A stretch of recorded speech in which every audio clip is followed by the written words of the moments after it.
ঢাকা ১৮ আসনকে একটি আধুনিক model city হিসেবে গড়ে তোলার অঙ্গীকার ব্যক্ত করেছেন ইসলামী আন্দোলন বাংলাদেশ মনোনীত হাতপাকা প্রতীকের এমপি পদপ্রার্থী আলহাজ মোহাম্মদ আনোয়ার হোসেন।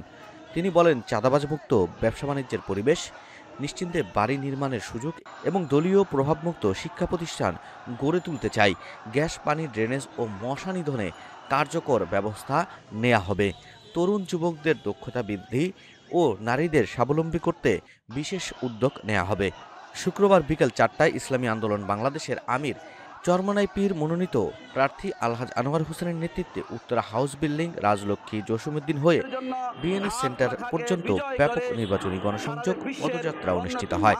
পদযাত্রার সভাপতি বক্তব্যে তিনি এসব কথা বলেন। পদযাত্রায় অন্যান্যদের মধ্যে আরও উপস্থিত ছিলেন ইসলামী আন্দোলন বাংলাদেশের কেন্দ্রীয় তথ্য ও গবেষণা বিষয়ক বিভাগের মুফতি হেমায়াতুল্লাহ কাশেমী, আলহাজ ইব্রাহিম শেখ, মুফতি আব্দুল কুদ্দুস রশিদি, মাসুম বিল্লাহ, আবু জাফর আলম, আলাউদ্দিন সাবিরি সহ অন্যান্য নেতৃবৃন্দ এবং কেন্দ্রীয় নেতৃবৃন্দ, আমি আপনাদেরকে আজকের এই প্রোগ্রাম বাস্তবায়নের জন্য যে অক্লান্ত পরিশ্রম করেছেন সেই জন্য আবারও ধন্যবাদ জ্ঞাপন করে আমি আমার আলোচনা শেষ করছি। আসসালামু আলাইকুম ওয়া রাহমাতুল্লাহি ওয়া বারাকাতুহু।